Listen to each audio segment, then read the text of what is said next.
This is Ham taking it off for you, one piece at a time. I like to please. I am pleased. Send $5 donations now, and Ham will take it off faster. Send $10 donations, and he'll put it back on.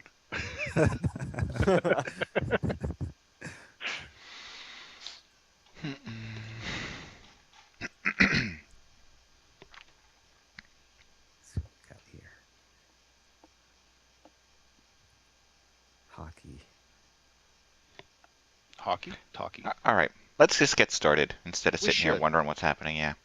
Yeah, we're all just sitting here twiddling our whatnots and Fingers.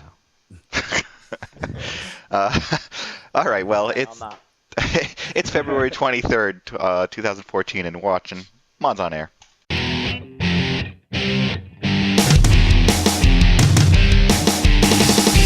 FPS, 3 RPGs, and 5 sim-type games. Yeah. I think you'd be able to come up with one here. I'm actually pulling this one hard. Ask all the people that need hacks to play Call of Duty. I can hear you groaning Oh, yeah. inwardly every time Sin's mentioned. You're just cringing. Hey everybody, welcome to episode, let's see, it's 415 of Mods on Air, bringing you the weekend gaming news as modders, developers, and gamers ourselves. I am Foyleman, and also on the show today we have with us Stryder. Hello, Stryder. hey, everybody.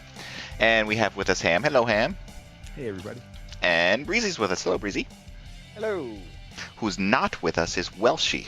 We will bash him about that later. Anyway, so before we begin, let me remind you all that this show is recorded before a live audience. You may be a part, or you can head over to the MODSonair.com website and find all of the past episodes where you can watch them and rewatch them and watch them again. Send them to your friends and family. But watch out, because there may be some adult language in some of those episodes, including this If one. you choose to be a dead audience, you could be like zombies, zombie audience. We should do that one day, just record in front of a zombie audience. I coming think to you we live do from that the all the grave. time. Ha ha! With the unique emoticons there. Arcvosa in the chat window. Yeah, I think You have to be a paying member for that? No, you just have to type in the person's name. Those are Twitch people, I think. Oh. Okay. All right, let's kick it off for all Looks a you... little bit like Anne Rice. Let's kick off the topics. I thought since we're so close to, well, I guess I could say Valentine's Day, which is also close to some other Groundhog Day and stuff like that. You know what? Here's a game that somebody reviewed called Save the Date, and it's supposed to be about going out on a date. And if I can lower the volume so I don't hurt anyone's eardrums, feelings, yes, no. I'll show you a little bit about it. Okay, so the guy goes on this text-based date. You know, there's some still images, what's going on, and he has to choose what to do. What? Isn't this just Leisure Suit Larry? No, you know what this is? It's Groundhog Day. If you watch him do this, no matter what, he keeps killing his date. And you have to, like, go and replay the date over and over and over until you figure out how not to kill her. That's just... I thought it was how are interesting. Okay, so how are women's groups not being, like... This is like a murder simulator. Yeah. What worries me about this is it sort of matches up with Welshie's love life. Haha, see, that's... that's why I'm like, that's why he's not here. He'll come in right after this topic. He's dolphins. his love life is magic. Is rainbow colored. I know this game looks pretty boring, and like, why would I want to play it? But Morphus will be happy to hear. It's free. Oh, no! So I tries to jump for safety. play this at work. What? I would Oh, I would no. see, and I remember having the comedic relief wait, of how Leisure did I Suit survive? Larry. It was funny, Oh, and it was all that's about sad. getting But how did I Larry survive laid. this thing? That And, is silly music. this kind of for seems like a Felicia's cheaper death. version of that. So okay, Well, it's text-based. now we go Completely. back Yeah, and and skip through this stuff. I don't know what the end goal is not to kill her. I think that's quite the opposite of getting laid. All right. Well, you say that. Let's keep her alive. This is Sure, we'll have yellow chicken. obviously you've not listened to Breezy talk about his dates. It's delicious. We should have done this a long time ago. Okay. Well, it's out there if you want to check it out and No. fool around with something and maybe inspire you to make something better. Oh no. Hmm? Can you Yeah. do better? Oh no. Don't let Perhaps. it inspire you What's to go happening? hate. Oh no. Okay, he's annoying enough. Stop. Yeah. Okay, then we also have this one. Now, this one I thought Stryder could be interested in, so because he used to kind of like the idea of using your own tunes for a rock band-esque type gameplay, right? Okay, yeah. So this one is supposed to be a first-person shooter where, well, they say it's all musical and whatnot. I think it's where music is your weapon, is really what it is, because you're shooting music at people or something like that. Yeah. Well, using Gosh. guns that create sound. Mm-hmm.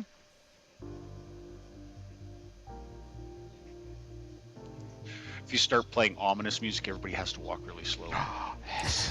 That could be a weapon. This is a weapon. Now, this is not going to be any gameplay. There is no gameplay yet. This is all. Oh. This is the conceptual video that they've allowed for release. They do have some screenshots of what looks to be gameplay. Okay, this first person. But So this is not music.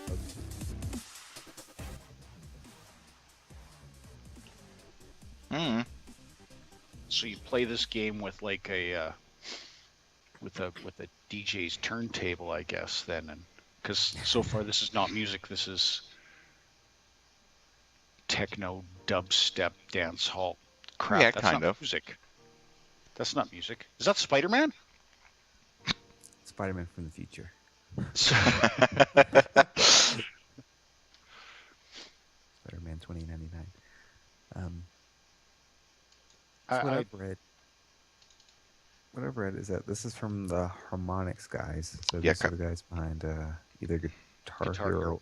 Yeah. or Rock Well, Band. Rock Band, one or the other, yeah. One or And the it's other, supposed yeah, to be a close enough. PC-based FPS centered around music called Chroma. Yeah. Yeah, but is it any different than, say, for example, Beat Buddy, which you actually have to dance your way through? This one's just, is it a first-person shooter that has dance hall Gosh. music playing in the background? You have to I'm, dance. I'm Yeah, I not don't get 100% what this sure. game's about. I know that there's going to be a track sort of going in that. I'm not sure if your movements and your weapons are going to depend upon sort of timing everything to that sort of To the track rhythm. that's going in the background. Yep.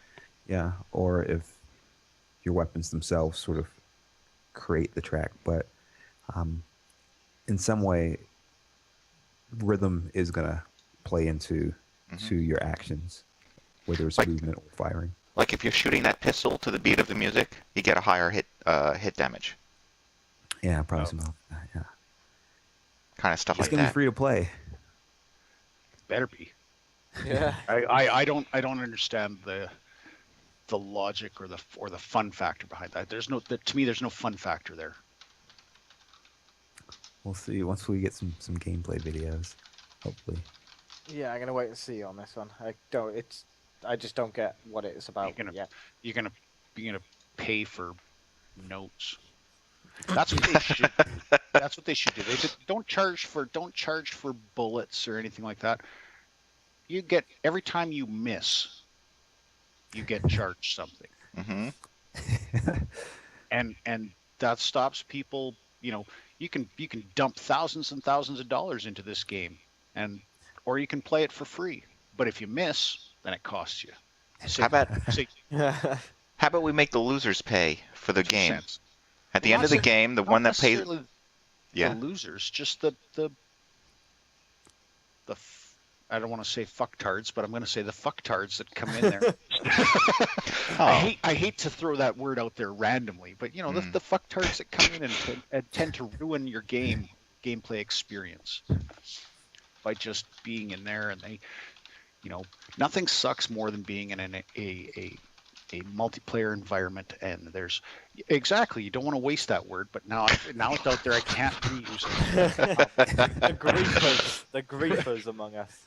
Yeah, the griefers, they're out there and they're You go whether it's like you're supposed to be playing tactically, whether you're supposed to be playing squad based. You get the guys that are like, oh, friendly fire's on. Oh, I just accidentally detonated C4 in between 50 of my teammates and we're all dead. Oh, the other team wins. Oops. You sir are a fucktard.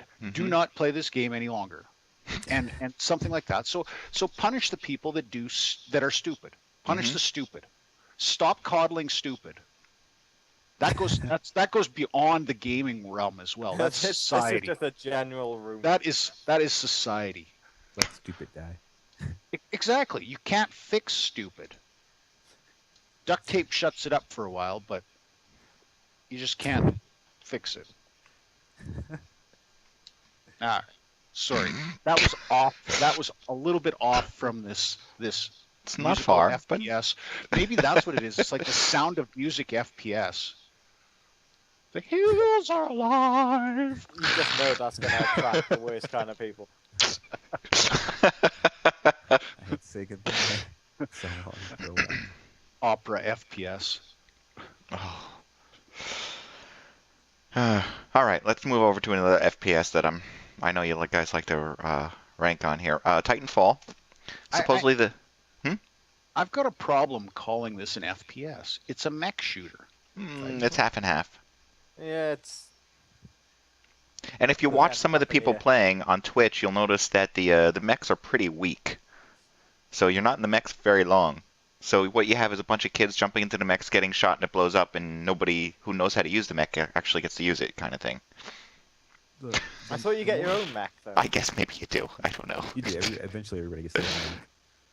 The more gameplay videos I watch, the more I seem to think it's Call of Duty cross Dota, like cross a MOBA game. Well, it's more Call of Duty than you realize. I mean, obviously, we already know that Zampella and West, the guys from Infinity Ward that decided to possibly break their contract over there at Activision and then jump over to here to start doing their own thing. There's only one of them now. He quite possibly took some code with him. Yeah. He definitely took the ideas that went into Call of Duty, because what we've recently found out is that one of our modder friends over at MODSonair.com posted some information saying that you can use a certain tool to open up one of the packages and look at the scripts and stuff that's in it. Now, you can't change them and reuse it. You can't make a mod yet, but you can take a look at what they did, and they're saying that the scripting is extremely close to Call of Duty. Which just they on the source engine to take. Yeah, they tried to take something that they were familiar with, and they modified what they were moving to be something that they were familiar with. And yeah, I mean, that's not a big crime. I don't know. I find Titanfall to be very Tribes-esque. Yeah. Yeah, in a way. I can see what you're saying. Except for the small amount of people that are allowed in it at one time. And that is... Is it 4v4 or 6v6? It's 6v6. 6v6. Because nothing says massive gaming community like 6v6. Well, you got this I mean, giant... you got Counter-Strike, which is 5v5. Right. You got this giant mech that's supposed to be this huge environment with this giant mech, and you can walk around in these mechs and have these huge titans fighting one another, and all this infantry supporting your titan.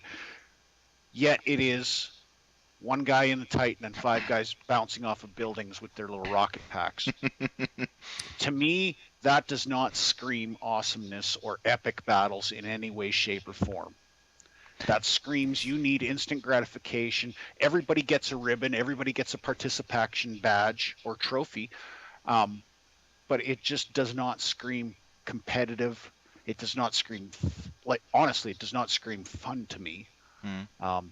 I've not played it. I don't foresee me playing it, but I'm going to be very surprised if it doesn't come sort of out of the box with some sort of mode that's a bit more close to Dota, or if we don't see a mode at some point in the future that's close to Dota. To me, the parallels with Dota are there because first you've got I think they call them, I don't play much mini MOBAs, but they call them, I think, minions or grunts maybe. But you've got those creepers, I think, or creeps they call them, the sort of automated stream of NPCs that sort of go through the lanes, and they're just there really as cannon fodder almost. That's present in Titanfall, where you've got these NPCs that sort of just clutter the battlefield, but they're more like point Moving. beacons. Yeah. You kill them so you can feel good that you got some kills. Hey, look at me. And before you get that Titan, I don't suck. Yeah. you're kind of like you are sort of this enhanced creep, because they've got those in Dota too. I think if you do something special, you'll get some creeps that are elevated in some way. But that's you until you get the Titan, and the Titan, I would guess, acts almost like the hero units in a MOBA, and it's very much like that. It really is, to me, Call of Duty cross Dota. You've got heroes that you can customize with abilities, and it's very sort of close in terms of you've got sort of 5 or 6v6 in this case. It feels like this weird combination of both. I don't know if it's successful. I do want to play it. I know you guys don't. I don't want to pay for it, but I do want to play it. I was going to ask, has anybody here pre-ordered it to get No. their beta key or No. anything like that? No. I sent in my Buy- email address for a beta key, but I didn't get one. You going to buy one of those beta keys that are for sale on... Did you see that? People are paying yeah. for the beta keys. Are they? Yep, Yeah. over on Isn't the eBay. beta going open beta? Yeah, I thought so.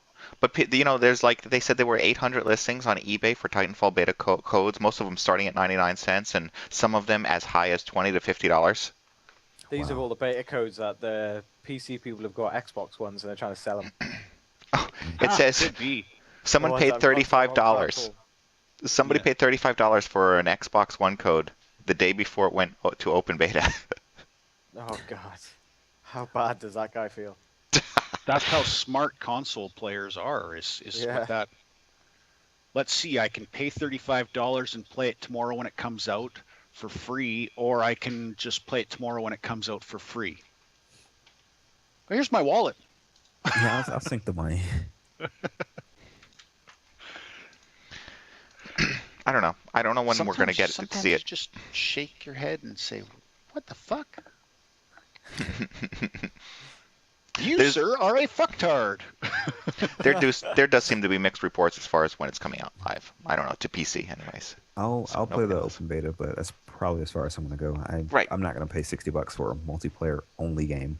No, definitely not. Unless they somehow Especially surprise not me, one from which I EA. don't think they will. Well, Well, you they'll got- surprise me with the microtransactions, maybe. No, and you got what's on sale in Steam right now this weekend? Call of Duty Ghosts, 50% off. Is it? Yep, it's gone from game of the year to bargain bin in, let's see, December, January, February, March. No, 3 months. 3 months. It went from release to bargain bin, 50% off, Does that That make makes it like sense. a normal price game now? $30. Yeah, I Still. know. Yeah, Jeez. just for this weekend. I still can't justify $30 on that game. Here's what I did. I did more than that. download the game for the free weekend just to give it a try. Mhm. I'm going to backtrack a bit on things I've said earlier. I actually was impressed with the way it looked, and even the way it played. How about the 60 frames per second? No, I was not getting 60 frames per second. It was the performance was actually, I didn't understand how the game was not performing well on my system, but whatever. But the times it was moving smoothly, I was sort of impressed. I was like, oh, this is not bad. It is more of the same, but it actually looks nice. That said, I still wouldn't pay what they're asking for. What did you play it on, your PC or Xbox half? I played it on the PC. Okay. There's a free weekend on Steam, so I played it. And I Okay. was like, oh, this is wow. Okay, I'm impressed. I expect it to be very let down, but this is it played nice enough. It looked nice enough, and it was okay. It was, I mean, it still was Call of Duty, but Mhm. it didn't feel like an exact copy. Did they trick you what I into played. the microtransactions so that you can make your character look different? I'm not giving them any money. There was a button that said store, so I didn't even bother to look at that store button. Apparently, they I was flooded the system with a whole bunch of stuff like that. $2 here, $4 there. Yeah, that's stupid stuff. 50% off. Let's So I all was get it. impressed. If there was a Call of Duty game that I was not expecting to impress me, then this would be it. Because What could it possibly impress you? Just the way it looks. That's it. the way it looks, and how it. Well, I guess the way it looks, huh? Yeah. That's it. Well, it looks exactly like the other one. Like that's what I don't get. There's actually- nothing different. It actually looks There's better. no graphics engine updates. If you You know, turn they can put whatever media fluff they want onto it, but there's been no graphics engine updates. There's been no performance engine updates, other than the fact that they've actually made it perform worse on higher end machines. There's from my understanding, there is memory leaks all over the place. There is I believe they fixed some of the crash issues, but there's nothing really new. There's a new game type, which is a rehash of an old game type with different models. they've got tighter textures. At least when I turned everything up to extra, so that the highest it can go. So the textures are a bit tighter, a bit more detail, and they've got some post-processing effects. So you can see the tattoo in the dog's ear. That's what you're saying. Yes. Well, Yeah, yeah, see, that's important. it. It makes the game. The scar on the dog's nose. Can you see all that? Did it really make a difference in how the game played? How fun it was? I guess I was impressed by the way it looked. Yeah. More than anything. I You see. play in single player or multiplayer? I was playing. You can only play multiplayer on this free Yeah, weekend. it's So multiplayer free. Right, okay. a multiplayer team, hardcore, whatever. And Yeah, so you didn't even get to play the other game types that are available then. No. Nope. And see, that's the problem I've got there, is that if you make it, it's just a new shiny. Yeah. It is just a new shiny. It's the exact same game with another coat of paint on top of it. You want to talk about another coat of paint? You're right on. Battlefield 4, they just released a package. We talked about it a little bit last week, how EA said they would not release another package until Battlefield 4 was fixed, and then they released another package. And the package is just maps from previous versions of Battlefield. Oh, did you guys get that Well, same that's map pretty again fun. then? Oh, They didn't do Wake Island, no. Wake Island. Are you guys disappointed? Well, are you disappointed? I didn't play it. I don't know. I just found out about it last week, and I play it 1 hour every 2 weeks. Counter-Strike has also put out a load of maps we've already played. Oh, of Yeah. course. Latest update. But to be fair to them, they put it out for £1.50. So I'm not going to be too angry about it. How though can you be not like? How can you justify paying for maps in Counter-Strike? That I don't get. I Because had you can this. now play them competitive. Yeah. So you can remake those maps. You can grab those maps from another game, an older game, because it's Valve, because it's the Steam engine or the Valve engine, and instantly it's in Counter-Strike Source. I just, how can you justify paying that? Because the only reason I pay it is purely because these are now hosted on the Valve competitive servers. So if I want to continue my sir. rank and stuff, I like playing the competitive Seriously, games. I don't sir, play are a competitive. sheep. Well, So in other words, you're just saying you've all but admitted you have purchased this map pack for £1.50 because somebody else purchased that map pack for £1.50 and you can play against him now. Well, strictly speaking, yeah. If I want to play with Yeah. but that's a price I'm willing to pay. So I had this exact conversation with myself just yesterday, and I'm thinking to myself, why would somebody pay for that? And I sort of had this conversation with myself because somebody bought me the Operation Bravo thing, so their last little big update with all these map packs. And somebody bought it for me, and I played competitively, or maybe I didn't even play competitively. I don't know, but I played a few maps, and I thought to myself, this isn't really for Valve. This is you showing your support for people, for community members who make maps, because they get the money.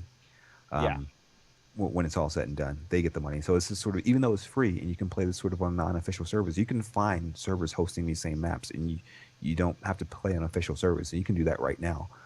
But this is sort of you saying, hey, I like these maps. I want to see more of these. Here, community members, have some money.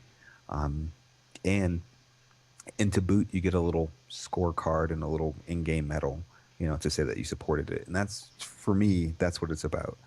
I believe this whole package is community-made stuff. So all the maps are, and the gun skins are as well, I believe. Yeah, and the gun So, skin. so it's not only shinies. Like, don't get me wrong. Your cause and your statements are noble, but it is not only shinies that Ham likes. He will open his wallet for virtual shinies as well.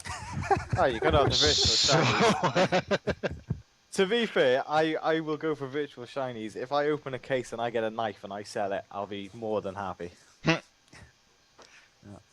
I'm absolutely horrible at Counter-Strike. Absolutely god awful. I don't know why I continue to play that game every now and then. but if once it goes from, I think it's $3 USD right now, but once the whole thing is about to end, they reduce the cost of it. And once it goes to $1, I might go ahead and say, okay, here's $1. Well, strictly speaking, you don't need it. If we play together, you don't need it. I can drag you into competitive matches because I have the pin. Yeah. So if you've got a group of friends, you only need one person with it. This is why Breesy has it, because he doesn't have a group of friends. Right. Yeah, true that. I just want the shinies. I want the gun skins. So there you go. There you go, B.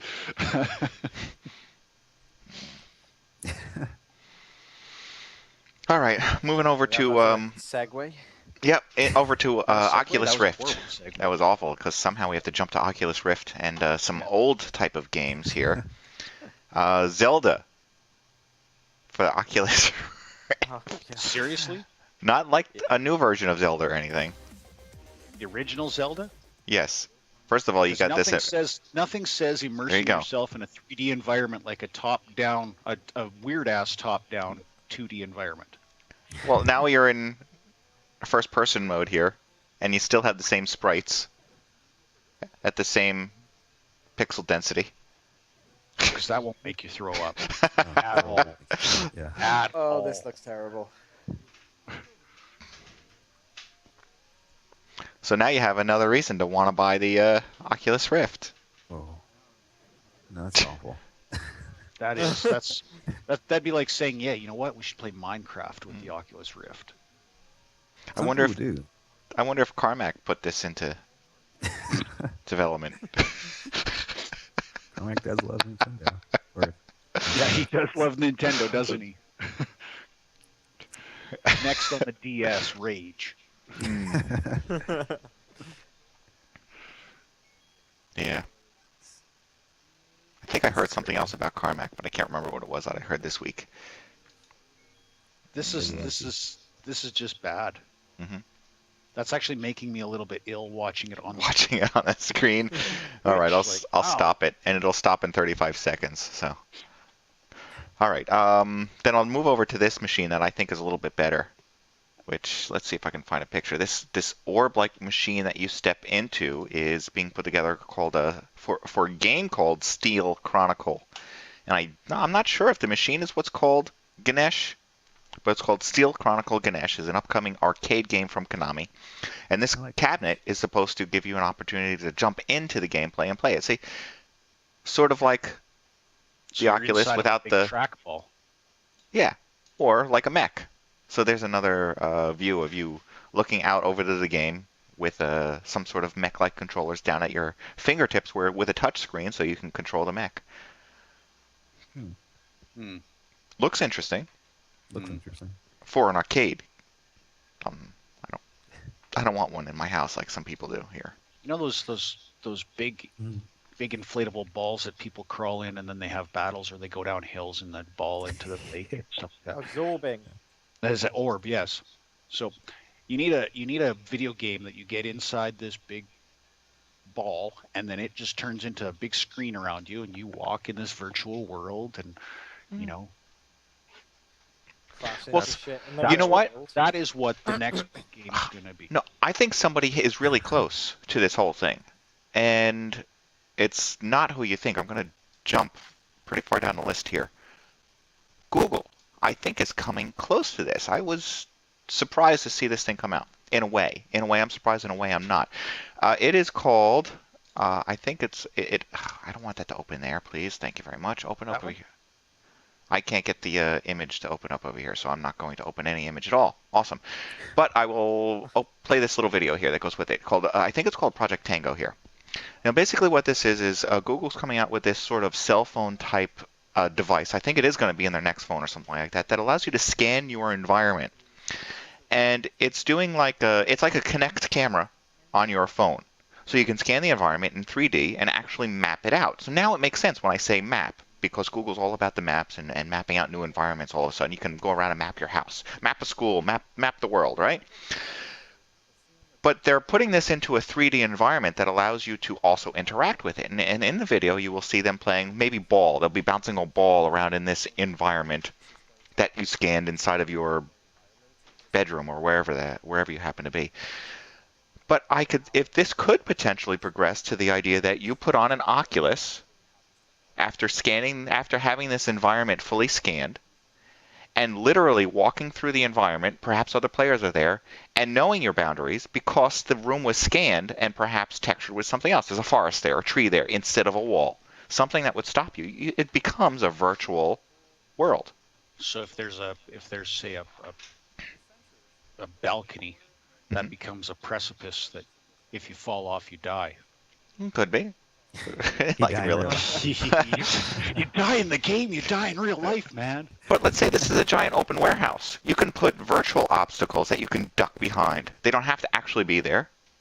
So you can run and play some sort of paintball game and have this entire elaborate world, all based on perhaps it's the Oculus or some sort of visual element that helps you with the headphones, and you could be carrying around whatever kind of weapons that has some sort of tracking, so it knows where your arms are doing and what's going on. Weapon.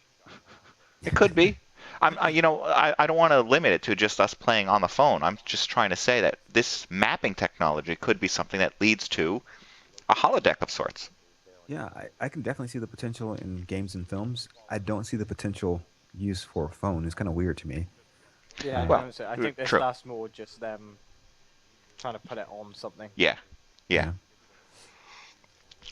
It could be them trying to get the world to invent what they want. They don't know what it is yet, or here's the technology. Let's go with it and see what other people can do. I don't know. So what you're going to do is you're going to take your phone and you're going to be able to scan an entire environment, and then you're going to be able to 3D print that in miniature on your Google 3D printer, and then you can play with your little D&D characters inside this 3D world that you created. Well, I'm going to use it to scout where everything is in your house, so that when you're sleeping or when you decide to note on Facebook that you're not at home, I'm going to run in there and just take what I need and leave, and I'll be out in like 30 seconds. Exactly. You kid, this actually would be good for D&D. But this goes along with the idea. Yeah, this goes right. You obviously did not pick up on the sarcasm there. But. No. This goes right along with the idea of what you were saying, being able to run on that trackpad or, in the little ball. Well, what if we open up the environment to something more virtual? And it starts to...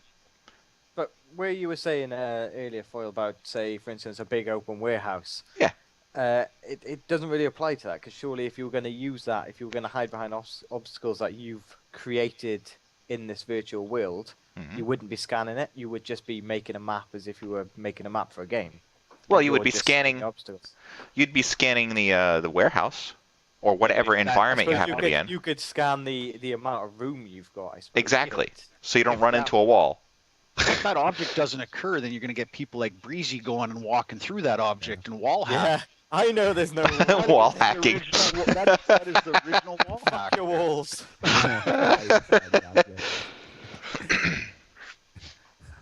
Yeah, you get this giant warehouse with no walls in it. You just lift your Oculus up, and now you got like the wall hack at Doom because you can see everybody. Yeah. I'll be that dick that stands in the wall so you can't hit me.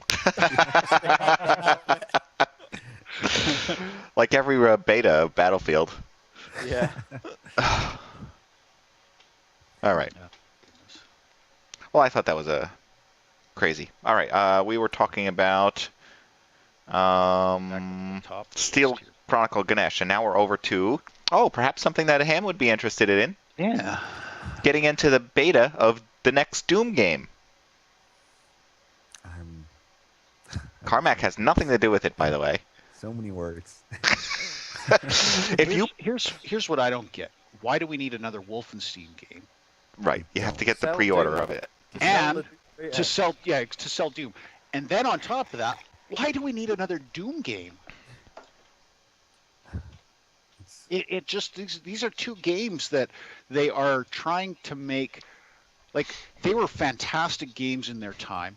They are most definitely the pioneers of a lot of the first-person shooter type games, and even Wolfenstein back before it was a first-person shooter. That computer game, they were defining moments in video game history, and they are now trying to. And I don't know who they are that is doing this, whether it's the developers that just have no creativity left, or whether it's, some old timer laying in his bed in a nursing home saying, you know what, I can pump out another game that's better than all this shit, or if it's just corporate greed that is saying, we need to pump out a franchise game. What better game to do it than nostalgia games? It makes zero sense. Neither of these games needs to be made or should be made. They're taking something that was good and just not letting it retire good. It's like, yeah, let's beat this horse until it is glue. Let's ruin the legacy. Because exactly. with every bad game that you create using this IP, you just tarnish the legacy more and more. And oh my goodness. So Wolfenstein... It'd be like Valve coming out with Half-Life 3. No matter, in all honesty, no matter what they did, it would not be right. It would not be what people wanted. There's no direction they could go. Even if they came out with the best fucking game ever and called it Half-Life 3, haters would say, you know what, it wrecks the whole series. And even then, it's just you cannot live up to that. You've set the bar, you raised the bar, just leave the bar there. Yeah. And I feel the same with these. Sorry, I didn't mean to interrupt you, but you put a good thought in my mind. You're right. Speaking of Half-Life, something like Half-Life, I think they'd probably be better off making a sequel of the graphic novel or something like that, something that's non-interactive. Because otherwise, and people are still going to complain about that, but still, that's the only way they can possibly get past what people's expectations are. But for Wolfenstein, looking at some of this action, yeah, it looks good. The people who made Riddick are most of those people are making this, so I'm excited about that. But I've gotten too wary of some of these titles now. I can't trust what they're going to produce. I'm definitely not going to buy this day one. I'm not going to pre-order anything. The fact that they're offering Doom beta as an option if you pre-order this game, that to me just seems kind of fishy, really fishy. But I think id made a huge mistake by selling themselves to ZeniMax. This is not going to work out well for them. I understand. I was there at the keynote when Carmack said this is why we sold ourselves to ZeniMax. And it sounded good to you then. And it sounded good to you then. And it sounded good to me then. It seemed like it made sense because I was like, what? Why would they do that? But it made sense. But I think it's going to become a regrettable decision. They've already sort of ruined QuakeCon. They have these IPs that don't necessarily need to be brought back. Doom has been, Wolfenstein was already supposed to be out now. It got pushed back for polish, whatever. Hopefully it's a better game because of it. Doom, I think, has started over. If you look, they dropped the 4 from the title. It's no longer Doom 4. It's just Doom. So that might be indicative that they are trying to reboot the series yet again. What could they offer me?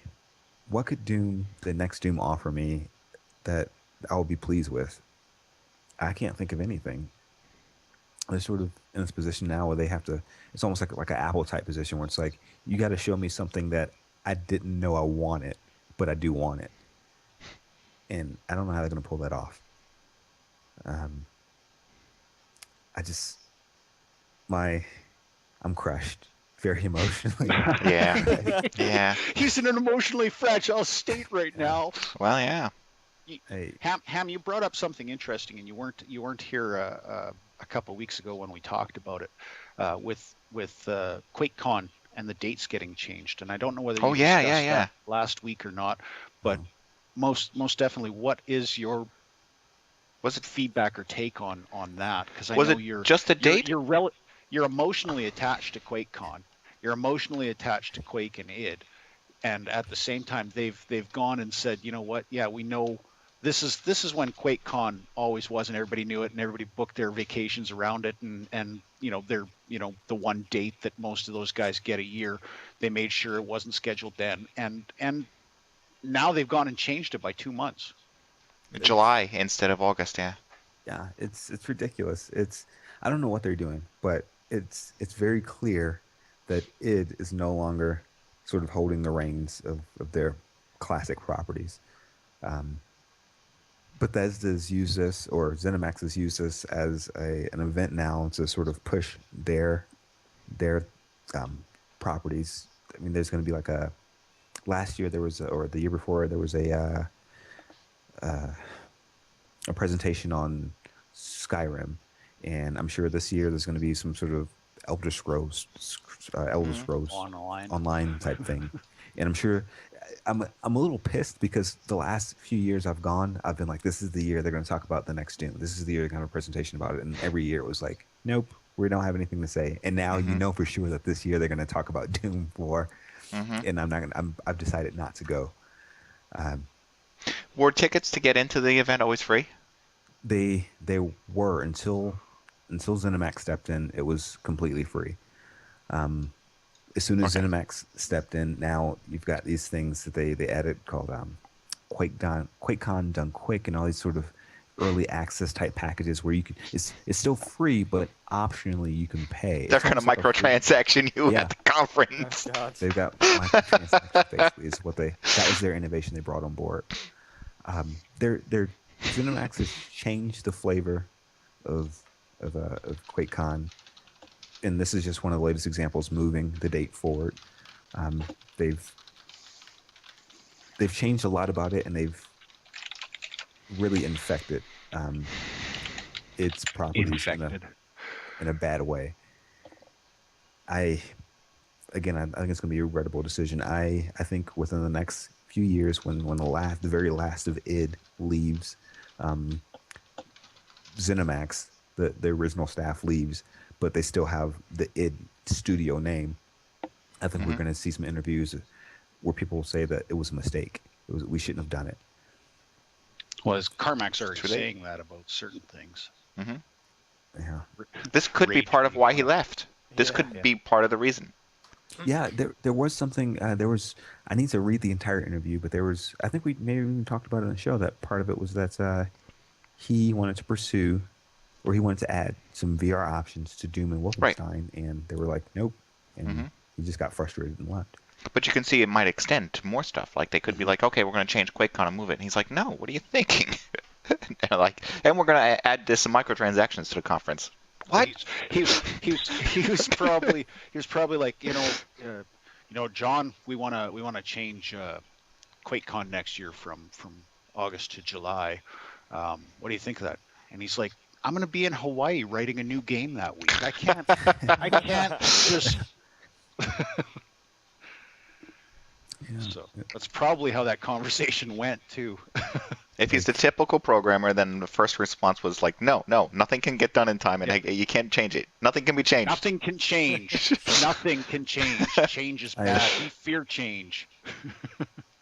I love id as a studio. I absolutely adore that company. I love the talent, not just id Carmack. I admit it. Yes, I love the original team. I think some poor choices got made. I think they started to lose their way, and it's sad because it's like sort of that. I feel like that child who is watching their parents grow old and senile, and you love them, but that is a horrendous analogy. It really is. Is it? I was half expecting I love them, but at some point you've just got to put them down. All right. There's some other stuff coming out this week. Another Duke Nukem, possibly, potentially being announced here. What? Because the last one went really well. Not only is it like being teased that a new Duke Nukem is being released, but someone's also getting sued over it. Gearbox sues 3D Realms because 3D Realms is trying to put this out, and Gearbox says, no, we own all the rights. You can't touch it. Wait, what? Gearbox is selling 3D Realms? You can't touch it? Yeah. They're saying that some of the stuff that they're trying to use, the images and stuff like that, belong to them. What? Wasn't this one of the flip-flop? IPs that got hoard out or auctioned off or something like that? Yes, it is. And I don't know whose hands it went through, but apparently Gearbox had some permission over it. 3D Realms has unpaid royalties towards working on the game. This reeks of the fear fallout from the first game, and when Warner Brothers and who was it, Interactive and EA, I think, and it got that trifecta of companies that ended up with the ownership of different portions of this game. Like one owned the storyline but none of the assets. One owned the name but not the storyline or the assets, and the other one owned the assets but they couldn't use them in conjunction with the name or the storyline. You just ended up with shit games. You ended up with a series of shit games afterwards, and I think that's what this is now coming down to.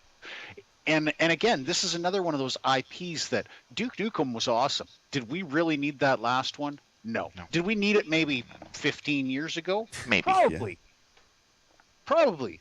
But it was like, hey, let's prey on people's nostalgia, and they're not going to notice that this is a peanut-filled turd that we've rolled in salt to try and kill some of the smell. It was just not a good game. Really, it wasn't. Yeah, it was bad. Hands down, bad game.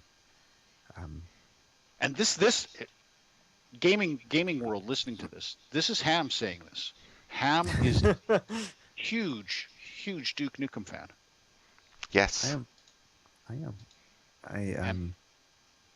So it's not just me. I've got a PC Gamer magazine from 1995 with Duke Nukem Forever on the cover. Right, like this. Still in the cover. Still in the plastic. He's got it pinned above his bed on the ceiling. This game was supposed to come out in like '96, or I don't know. Yeah, I mean it was supposed to come out a long time ago, and I can understand. Well, I used to think I could understand Gearbox's sort of idea. It's like, you know what, this game's taking long enough. Let's just get it out there. But at a certain point, you've got to realize that rush to just get it out there is maybe not the best approach. It would have been better off to can it than to put out that piece of garbage. I can almost understand wanting to put out something proper, but you've got to be careful now that you've released that piece of garbage, because you're walking a very fine line. You've diminished the Duke Nukem value in many people's eyes, and it's a mess. And after Duke Nukem Forever, the IP has just been left in a state of mess. Who owns what? Nobody really knows.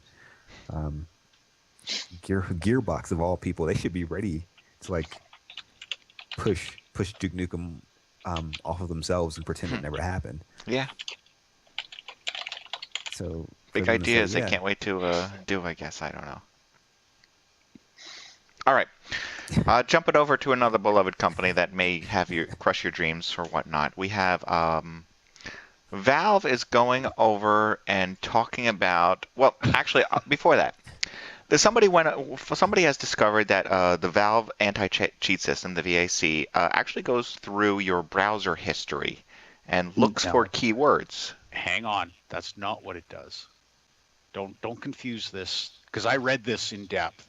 What it is that it is checking your cache of visited websites for a specific browser website. History. Correct. For keywords. It's not going. Yeah, and all it's doing is it's targeting a specific cheat. Mm-hmm. That's all it's doing. It's Can not you going explain to through me what the difference is between going through your cache and your history? If I'm running a game, it is checking that while that game is running, if your computer is also streaming to a website, because that is how they're validating the cheat. Right. Oh, I understand the idea behind it, but it still doesn't change the fact that they are going through your history. It's not like they're opening a port and someone's sitting there like the NSA and going through your entire history. It is nothing like that at all. No, but they're going through your cache, which is technically your history. No, they're checking your cache for a report to one. They're not going through it in any way, shape, or form. They're saying, is this computer reporting to this website? Yes. Okay. Then it does a secondary check to see whether or not a piece of code is running that circumvents VAC. I understand. I still can't see. Yeah, I don't see the difference between what we just said still. I understand what you're trying to say. You're playing the part of devil's advocate. But I very much agree with what the statement that came out from Valve, where you're going to have all types of proponents trying to say, oh, they're going through your browser history, blah, blah. You know, they're not. They are doing their job as an anti-cheat. And that's what we like about Valve's anti-cheat is it doesn't play favorites. There's no way to circumvent it, and you're going to hit the cheaters where it hurts in their wallets. It's the people that get caught cheating that are bitching and saying, oh, they're going through my browser history. Well, you know what? Fuck, you don't cheat. And that's all this is doing is it's making it so it's a viable way for people to play online. And believe me, I am hugely against invasions of privacy and things like that. But if you are cheating and this is how they're tracking it, I'm sorry, then that's part of the price. It's like saying Punkbuster is an invasive piece of software because it actually downloads something and it's checking what's running on my computer and reports that back. It's the exact same thing. Yet nobody bitches about Punkbuster. It's doing the exact same thing. So, well, our Arcvosa says that it's checking the cache, which is a deposit of. I understand what it is. You go somewhere. Let's say you go somewhere on the internet because it's the easiest way to say it. What it does is it downloads the images and it downloads the content on the page and saves that somewhere and then throws it up onto the browser so that you can see it. It's not actually like streaming everything in real time. It saves it and then shows it. That is called your cache because it is saving it in a place called the cache. I didn't know that there was. I don't know. I still don't know that there is a difference between the cache for your computer, which is where your browser happens to go, where all of your other computer data goes, and the cache for a game that's running on Steam. If there's a difference between the two caches, then there's a completely difference. But if it's the same, then there is no difference between saying I'm going to only look in this one cache file, or I'm going to look through all these other cache files just in case, because I can't tell the difference between one cache file and another. This is what I'm trying to say right now, though, is you're talking about browsing, so it downloads everything and then prints it up. The cache that they're checking is the virtual cache to see if there's active communication between your PC and the server that is hosting this cheat or validating your cheat, because that's how this particular cheat is operating. In order for somebody to charge you for this cheat, your computer has to report back that you have paid for this cheat. Right, but is the cache not stored in the same place? No, it isn't, because it's a virtual cache. It's just all you're doing is you're checking to see if your computer is talking with that cheat validation server. Okay. That's all it's checking for. So is it looking at what's going on? Yeah. Is it looking at the data? No, it's looking for a connection between your computer and this known call-in center or whatever you want to call it. All right, I see. Well, then what you're actually saying is that you're saying, I trust you, Valve, which I do actually, but you're saying that I trust you, Valve, you can look through my cache, my current virtual cache, and I trust that you're only going to look for this one thing no matter what else I happen to be doing at the time. I would say yes, I do. Yeah. Okay, Think about but this. that's what they're doing. They're scanning your computer in real time, saying what is going on, and taking note. Could be taking note. You're giving them the permission to take note of absolutely anything, but they're promising they're only looking for one thing. That's something that if government said it, you would yell at them and you would turn off your computer. That's they've shown themselves to be abusive. untrustworthy. Yeah. Yeah. Where's Valve? And I mean, when was the last time Valve says, you know what, we had a security breach and we've lost all your credit card info to hackers? You know, they haven't. PlayStation 3 times in the last 2 years. It's you know, they've got my fucking credit card info. I trust that they're, you know, I'm a little apprehensive about Valve in the fact that they've given me the ability to purchase games on my phone while I'm drunk at the bar. and there's no checks and balances for that. There's no like, are you really sure you're not drunk at 2 a.m. and want to buy this game? Like, that's where most of my games come from. But by the same token, they have not proven themselves to be untrustworthy. The U.S. government has proven themselves to be untrustworthy. Those are the two different sides of that coin. They're very upfront about it. They're not. Yeah, it's not like they're coming out and saying, you know what, we got caught. Yeah, we were going through all your stuff and we were targeting ads at you that you weren't aware of because we went through all your history. That's not it. They are trying to initiate or trying to maintain the integrity that they've promised their players and their server base and their player base and their consumer base with their published VAC. This is what's going on. You're asking us to provide you an integral anti-cheat system, and you're asking us to operate it with integrity. We're doing that. If they come out and said, you know what, we're going to do this, the second they said it, like even now, they've come out and said, you know, because somebody said, oh, this is what they're doing. Oh, you know, fuck you. If they had come out and said that to start with, there'd already be a turnaround in a way that was doing. And they've already said, now that we've come out and said we're not doing this because someone's accused us of us, now we have to figure out what they're going to do next for cheating and try and figure out how to stop that or detect it. Okay. So It's a cat and mouse game. Really, it is. It's a cat and mouse game. And anybody that's ever adminned a server, and even yourself just hosting web services, it's a cat and mouse game between dipshitty punks that just want to fuck things up for the sake of saying I fucked it up. Yep. And everybody that's trying to use it legitimately. Okay.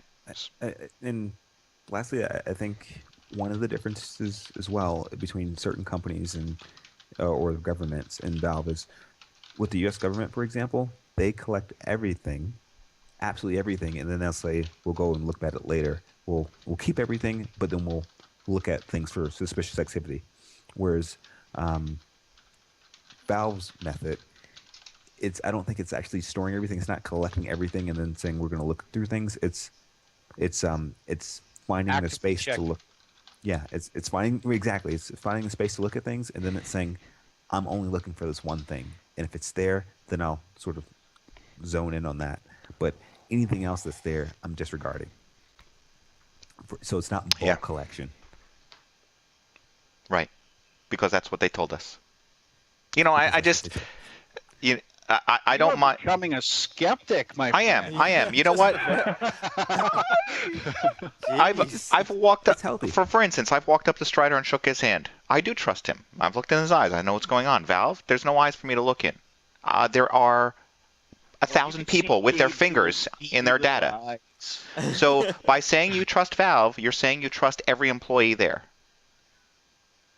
I don't. Yeah. I don't trust every employee at Valve. I've never met them. I don't. I don't even know if I would want to be friends with them. You know, because I don't know them. So well, trust is always about. It's a two-way street. So you sort of put yourself out there and you have to get things back in return. The governments have shown themselves to be untrustworthy in that you sort of put your trust out there and they've damaged it by going against what they say they've been doing, and they sort of violated your trust. Valve has yet to, not saying that they're incapable of it, but thus far, they have not, which is why you can trust them. And most certainly, anytime that you have power, you have the potential for there to be Abuse, yeah. abuse. Thus far, Valve has not abused. I love that tinfoil. That's great. Yeah. That is fantastic, Morphus. Yep. Oh. Okay. I think that's a good debate for any At least panel. At least this is spying for a reason, isn't it? It's not just spying for the sake of spying. Correct. Yeah. Yeah. Well, we'll come up Correct. with offenses later. Again, We'll come up with a reason for that. Well, Again, I just- even then, if you're cheating, or in all reality, if you've got something on your computer, do you believe Valve would use it against you? Say you've got, I don't know, say you visit porn, or say you're a terrorist or whatever. Are you really concerned that Valve is going to take that from you? And if you are, why are you on Valve or Steam anyways then? Mhm. It's one of those things of you can't totally isolate yourself from the world, from everything going on around you. If there is no interaction, there's no chance for reaction. So if you're gonna insulate and isolate yourself from everything and everybody around you, you're gonna be perfectly safe. Unless you fuck yourself up, and then that's just natural selection. And realistically, that's what the whole thing is about here. But I am saying, you know what? I've not been done. It's much like Ham said. I've not been done wrong, and until I'm done wrong, I'm not going to change my opinion. I'm still going to be cautious and skeptical, most definitely. But by the same token, they are doing exactly what they said they were going to do. Yeah, and which in itself is contradictory to every statement ever made by every government ever. It's healthy to be skeptical, even in relationships that have been proven to be trustworthy. It's still good to have that level of skepticism. It keeps you on your toes, keeps them on their toes. But yeah, I'd trust them over government right now, for sure. Valve for president. Yes. I bet you it'd be a pretty fun country to live in. Everything will be achievement and hat based. Shut up. All right, let's move on to another one. Democracy 3. And I know that Stryder had something he wanted to talk about with this game. Yeah, actually, I never played it, but I think you didn't you? I did. I got a copy given to me to review. Now I didn't. It came out, and it came out with some DLC. So I don't know what it was like before the social engineering DLC. But most definitely, what I'm not usually a huge fan or proponent of educational style of games, but I honestly believe, like I actually had fun playing this to a certain point. There's some pros and cons that I'm going to talk about. But I had fun playing it, and it's very interesting. They totally nailed the political landscape. If you ever wanted to be president, like if I was king, or if I was president or premier, or whatever you have in your particular country, queen in whale land over there, it gives you the opportunity to see what happens. So whether you're mentally a Democrat or mentally a Republican or a conservative or a liberal or whatever you want to call yourself politically, it allows you to see what the consequences are on not just a political landscape, but a financial landscape of every action that you make. They really, really captured that, and it shows you cannot please everybody. If you make corporations happy, you piss off the general populace, and your approval rating goes down, and vice versa. If you start making it easier for the general populace, then corporations will lobby to get you ousted and things like that. And so it's a balancing act. It's actually very in depth, and it shows how things are. That the screenshot you've got on there right now, it shows the consequences, how everything is all tied together, and it's a balancing act. The negative I found was your first year, as soon as you get, oh yeah, sorry. Yeah, so the screenshot before the one that you just saw was the one but the balance in your first half a year, once you figure out how the game kind of goes, it's very easy to move your proponents to work for you.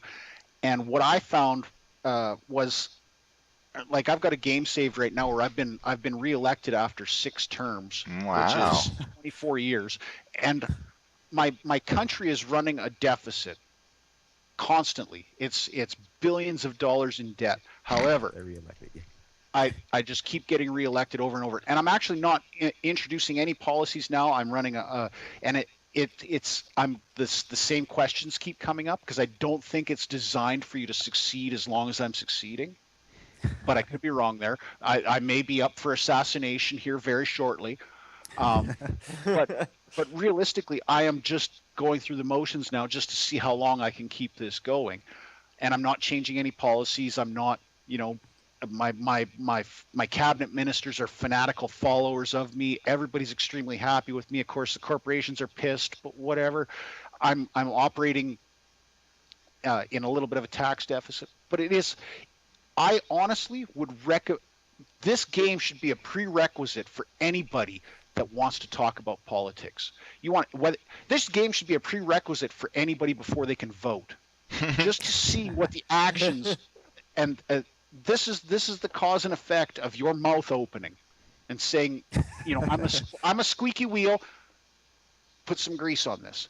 What is that going to cause? What effect is that going to cause? And I really think they did a fantastic job of just that proponent or that proportion or the component alone, how everything ties together. It's a text-based game, and like I said, I'm not usually a fan of educational games, but this one I'd give probably 3.5 gears out of 5. It's definitely a thinking game. And it's really well done. I was interested in it. I definitely want to get it. I thought the price tag was a little steep for me, but it for everything you said, that's what sort of it looked to be from, and I really wanted to try it out.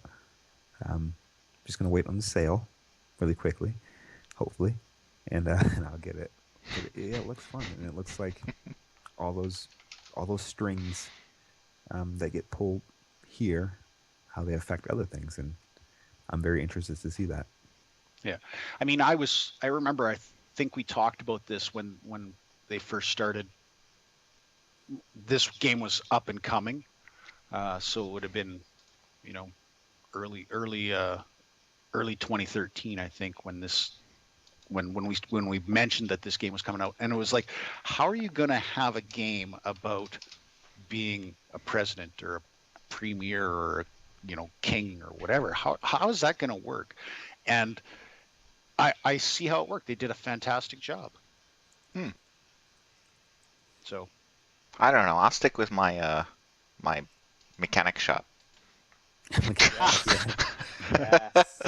I don't know if you saw that from last week, Stryder. I actually watched the preview video or the promo video, whatever it was, and I was like, this is horrible. We all played it after the show. Yeah, we did. I bought it.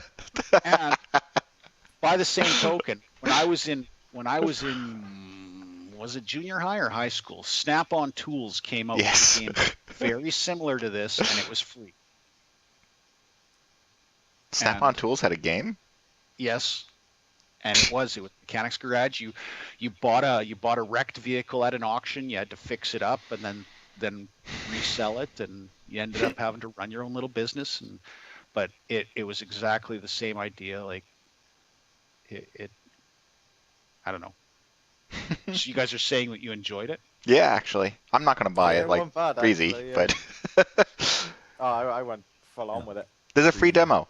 It goes pretty good. Gives you a good gist of how it goes. I was like, wow, you guys bought that game, but okay. So if it was a free demo. Yeah. You got to fix like 4 cars or something like that in the demo. Did you keep going with the Breezy? Played it for a bit, but I haven't played it since. Okay. So did you guys, do pit stops? You all said go at the same time and see who could fix the car. No. We should have done that. I think it's a relaxing game. Yeah. I guess it is, yeah. I'm more interested in playing that kill your date game. No. Jeez. I know what he's thinking about. The dating simulator. Okay. Wow, this is a long video. It just keeps going and going and going. Yeah, All right. very long. And a fuel filter was hard to find on the one car. Didn't expect it to be on top of the gas tank. Yeah. All right. Yeah, I usually expect it to be right in line under the hood. On the frame. Because Oh. I'm thinking, when I work on cars, usually they're from the 60s and 70s.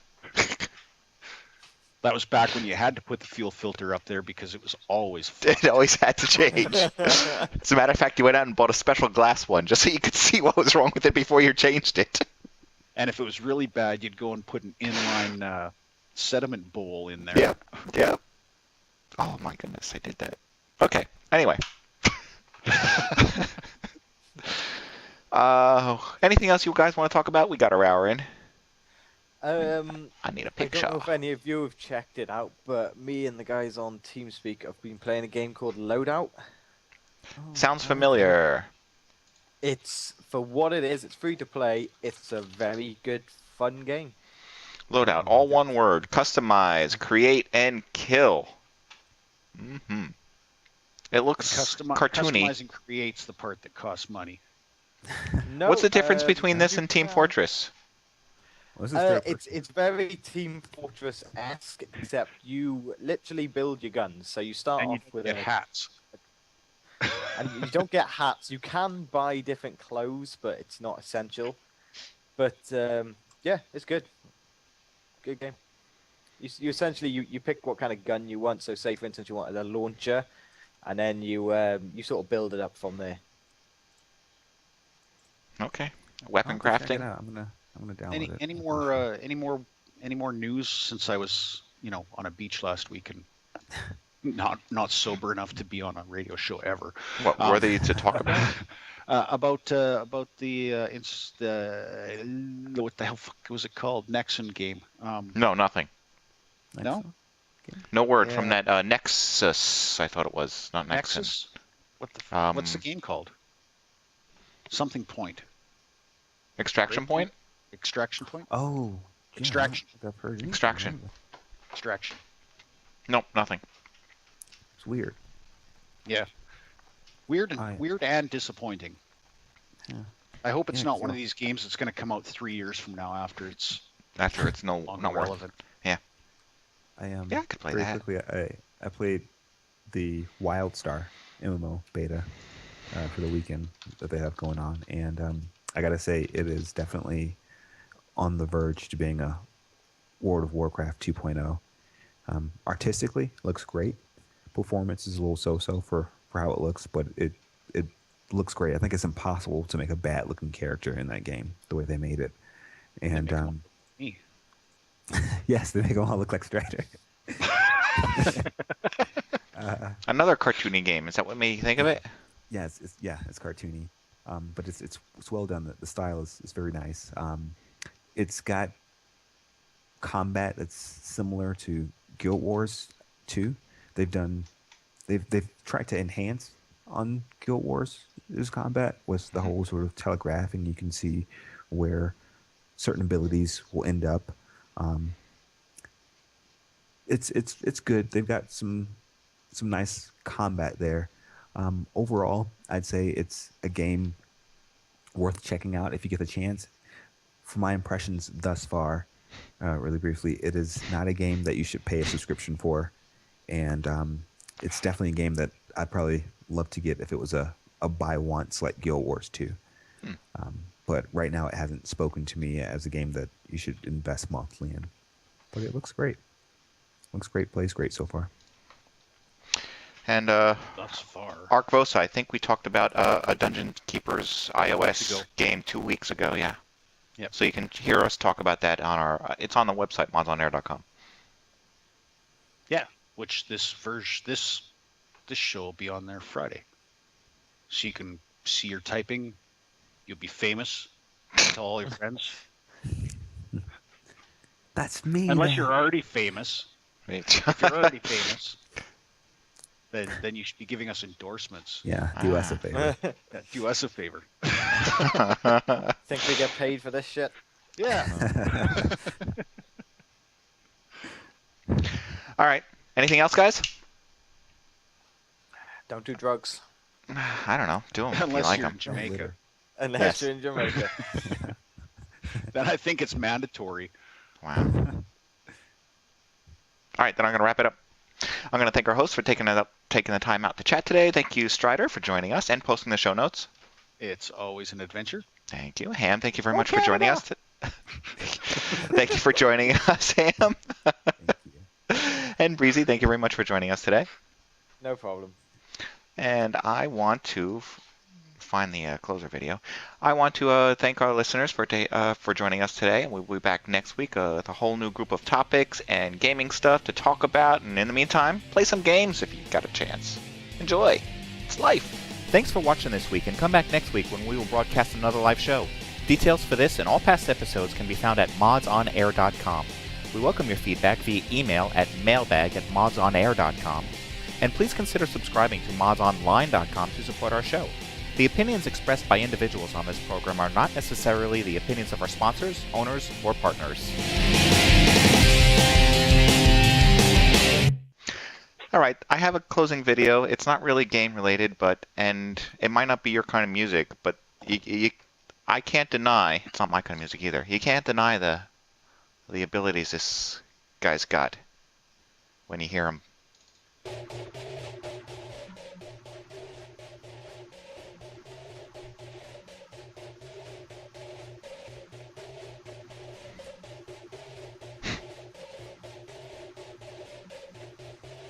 Very quick. I adamantly attack the alphabet with an anecdotal algorithm made of adamantium. I'm like an Adderall addicted anaconda or an alcoholic or an asshole like A-Rod. No anabolics, but I brutally and beautifully butcher the banging beat. Brushing bubbly all over your boobie and booty beat. This I'm a guy's, carpenter. I like, come carving your carcass. Leaving this all these is the carfish fifth crushed on the time now carpet. in Crumbling the chronic last week Colorado with that my I've cow got cronies. I'm cramming it full of condiments like it's a calzone. Delicious, I didn't drive thrown and at drink. me. Whether diamonds Really? or dimes, man, I'm Interesting. diving deep Yeah. like an electric eel. I'm elegantly eloquent in every cent I've ever earned. Just enter me in the election. I got 11 brains like an enormously educated Einstein. Well, elephantitis to the erection. I'm free. I'm fighting with the flat-footed felon. 5 falcons just flew to a fountain and fell in. Googly-eyed girls to get inside. Golly G from Glasgow to Guatemala, gentrified. A hippopotamus is high in hair when he heckles me and hires. Now they say this is the 67th take, but was it cut at all with the other takes? Because if it's not, then this is some pretty good skill. Japanese judo and jiu-jitsu, killing him like a kid. Got a kilogram academy for Kwanzaa. Komodo dragon skin, rich like a Klingon that be kicking it at the Kremlin, but I'm kicking through your door. Call me Kramer Kardashian. Lethal, literally literal, little limerick that be littler than a leprechaun. A minute out of manifest melancholy mayhem, making a metamorphosis until I mechanize like Megatron. Nick Nolte, a nerdy native of Nebraska, needs a neon ninja and a nectarine from And yeah, NASA. he's speeding up. I mean, it's obvious you see orthodontists using out oodles of onomatopoeias. Oswald Patton picking a pocket, plucking a patent. I pick a purple poop and Patron for pure passion. I got a question, gotta quiz ya. Let's step on the gas and go quicker. We're really getting ready for the revolution. Real the rotten rhythm, ring around the Russian Ronda Rousey resort. Serve a simple sentiment and simile, the smoking like a sheet of Sudafed. I'm swimming like a seahorse. Cities on the tiller, teller that'll toe tag. Terminator gun inside a turtle, tattered tote bag. Thugs are un-American. And I don't think he's reading this. Oh